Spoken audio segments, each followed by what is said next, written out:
Hey bro. Welcome to the Ugly Aesthetics. My name is Nicholas and everything in my life is ugly. I have clothes, okay? Just a quick little something for you. Mwah. I have clothes like this, which is hand distressed and hand dyed and blah blah blah blah blah. www.theuglyesthetics. Okay. www.theuglyesthetics.com. AES the ticks. That's the only way I can say it and remember how to spell it. I have pretty much, besides my collection reveal, been off YouTube for a month. A lot has happened. Okay, here's the thing.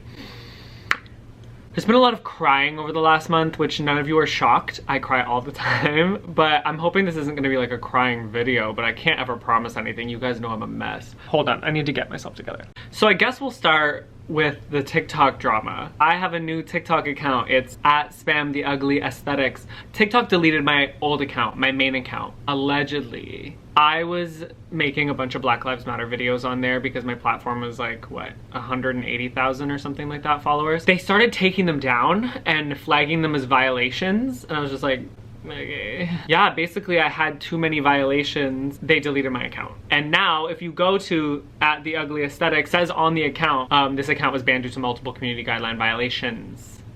At first I was like so upset. I mean, I think the reason why still upsets me, do you see that ugly blanket right there? Oh my God, gotta move. Because I think the reason for it being deleted was absolutely ridiculous and stupid. But that TikTok account wasn't making me happy anymore. And it had been going on for a while. And a lot of people in my life noticed I was so blurry. What the hell is going on? Yeah, that TikTok account wasn't making me happy anymore. It was actually like putting me in like a really bad mental state. I was never affected by comments. Like, I get comments in real life that are pretty crazy. Do you know what I mean? We all know if you follow me for a while, if you're new. I've posted like hella videos about like the mean comments I get. It was always just like, oh, that's some stupid little troll on the other side of a computer who thinks they're so tough. I was getting hella death threats. It wasn't, well, the death threats were new.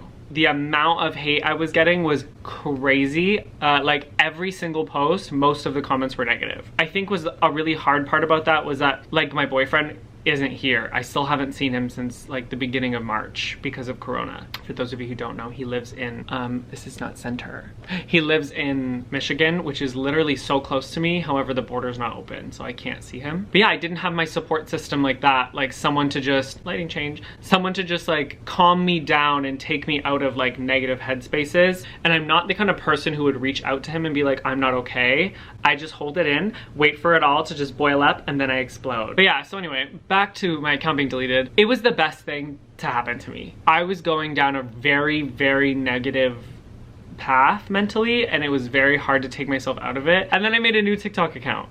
And honestly, it's been the best. It's been amazing. Like, I think I'm at 500,000 followers now. LOL. But 500,000 followers is crazy because it hasn't been a month. It's been like 3 weeks. 99.9% of my comments are positive. Like, they're so nice. It sucks because yes, I'm like happy again because people are being nice to me. But yeah, anyway, so that's the TikTok situation. The situation with my relationship I kind of got into. Yeah, we haven't seen each other in March, April, May, June. Yeah, we're almost July. So it's been rough. Like, we're pretty used to going like a month or two. We've done that. It's getting hard now, especially when I'm like, you know, going in and out of being happy and sad and that kind of stuff, and I don't have my big human to take care of me mentally.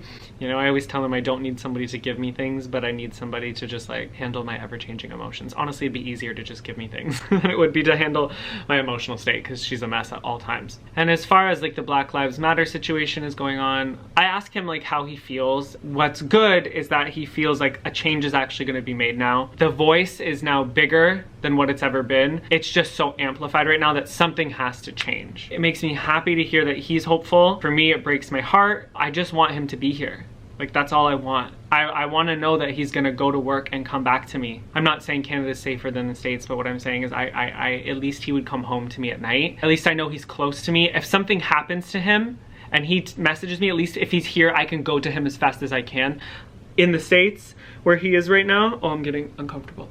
I don't know that one day he's gonna go to work and I'll never hear from him again. And like, how will I know? I get so scared every time he goes to work. If he's busy and can't text me like randomly throughout the day, then I'm like, are you alive? That's something that you say to your significant other when you're being obnoxious and they haven't texted you back. You're like, are you dead? But like, that's like a legitimate fear that I have. I'm just working my off trying to save as much money as I can so that I can prove to the government that he can be a Canadian. As soon as we can prove that, I will marry him and he will be here. People are just like, why don't you just get married and move him here? It's not that simple. I still have to sponsor him, which basically means I have to prove to the government that I can financially take care of him for X amount of years so that he won't need government assistance. So I'm just trying to save as much money as I can, and I'm trying to just like push out as much clothes as I can to try and save all of this money so that I can save my boyfriend's life. Wow. That's so dramatic sounding. It sounds and it feels like a movie sometimes, like this doesn't feel real. Like I shouldn't be afraid for my boyfriend to just walk down the street, but I am. I feel like the day that he moves here, we're gonna go to bed like normal, but we're gonna wake up and like he's not gonna leave. He's not gonna have to go home. And I think that's gonna be wild. Like this will be his home. So yeah, anyway, I'm gonna stop talking about it because I'm gonna cry.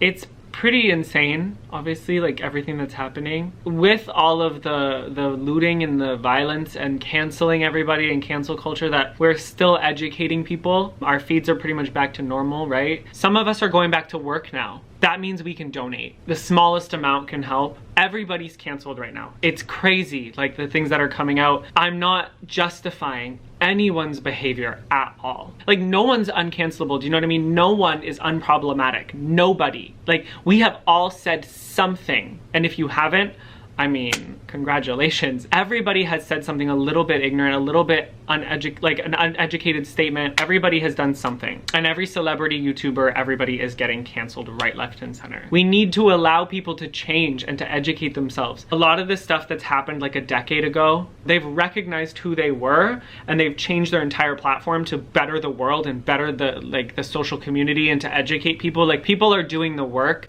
and they've spoken out about doing the work, and they've acknowledged who they were, and they're still being cut down and canceled. And it's like, we have to remember the reason Black Lives Matter is happening right now is to educate and change the system and change the way people think, to change the government and to make changes. And we just have to keep remembering to allow people to change and allow people to do better and be better. The Jenna Marbles thing. Oh, I could cry again. The Jenna Marbles thing is so hard. Oh, no, it's so hard because she did some things that obviously, you know, no one agrees with. And was it like, did she say 2011 or 12 or something like that? And she made an apology video, and she has acknowledged over the last however many years since she decided to change her platform. Like, I remember this, I've been following her since she started YouTube, and I remember her specifically changing shock value, not shock value, but like trolling content, shock value content, inappropriate content to positive content, because she made a point to talk about how she wants to just change herself and she doesn't agree with who she was. She doesn't agree with the things that she did. It's all resurfaced. Putting your stuff on the internet, you open yourself up to your entire history. Like your past can come and ruin your future. Even if you have changed who you are, your past can ruin your future. And it sucks so much to see that somebody who has changed so much and has really done the work to better her life and better the people around her and to educate people and to really just make wholesome, good content, quit YouTube. And it breaks my heart because I've spoken about how I had, you know, eating problems and stuff like that. And I was a bully growing up, and I was not a happy person, and I really was not, oh my God. I wasn't nice to me, and I wasn't nice to anyone around me. I felt like my life was so negative, and I can't cry all the time on YouTube. Okay, you need to reel that shit back in. Jenna Marbles' videos were the ones that gave me positivity. She has this way of taking people out of like their negative lives. You know what I mean? Just for like 7 minutes, 10 minutes, 15 minutes, a video. And she had a podcast channel. She had Julian's channel and her channel. And so I told myself this was not going to be that. Hold on, I need to get myself together. Oh, apparently I still don't have it together. But 3 times a week, I would get a video from Jenna and Julian that would take me out of like this hole that I would put myself in mentally. I don't have that anymore.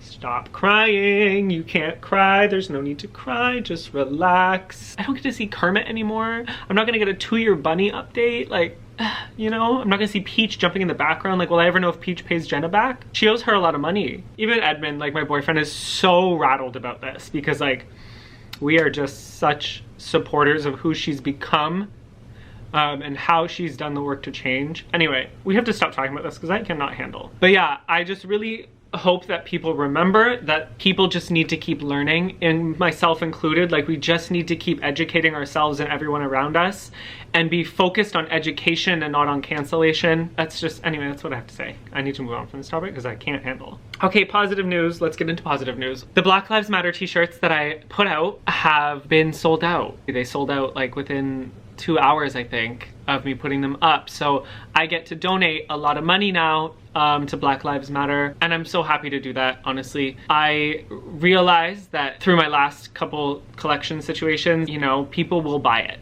And I'm so honored that people will buy it, and because people will buy it, this is a way for me to get a chunk of money in in a small time so I can donate. And I think what this has really taught me is that, hi, Nick, you have a platform, and it's not all about money for yourself. How can I help people? So from now on, moving forward, every collection I drop, there will be something in the collection that goes towards a charity. I'm gonna use the Ugly Aesthetics platform on all social media and this online store to give back. I'm gonna be okay financially. Like, people need it more than I do. Another life update, I am trying to get fit again. I've been inspired by my 2016 body. I'll put a picture here. Wow. And honestly, it's time for me to get it together. So I've been working out for a week. It's been miserable. Another update, Steven is horrible after 10 p.m. Literally 10 p.m. hits and he becomes a nightmare. He is such a good boy all day. 10 p.m. hits and he no longer listens. He doesn't know how to sit. He doesn't know how to go outside and come back. He's barking at everything. He's a crazy man with a tan, okay? He's a psychopath. Oh yeah, guys, I got a P.O. box. People on TikTok, like hella people were asking me to get one because they want to send Steven stuff. I mean, like, I'll leave it in the description below, but that's crazy that I feel like people want to send Steven stuff. I think that's all I have to update you guys on. Subscribe to my channel. Click the button that says red. Okay, my shirt isn't red, it's burgundy, but click the button that says red is my shirt, okay? Click the subscribe button. I put in new videos every Sunday. I don't have a time for you, okay? I just have a day right now. If you click the notification bell, it'll be like, Nick posted a video, you should go watch it. And honestly, you should, so like this video, give it a pity. Like, what are we pitying today? We're pitying the fact that I can't get through a video without crying. My Instagram is @theuglyesthetics. My clothing Instagram is shop_theuglyesthetics. My TikTok is @spamtheuglyesthetics. And my YouTube is You're Already Here. It's The Ugly Aesthetics. So thank you so much. Subscribe, okay? You're here, please. Oh yeah, I have Snapchat. My Snapchat is still @actuallysougly. We'll just keep that forever. I don't know. I'm gonna go edit this video and try to get it all up in like literally a couple hours. Bye-bye now.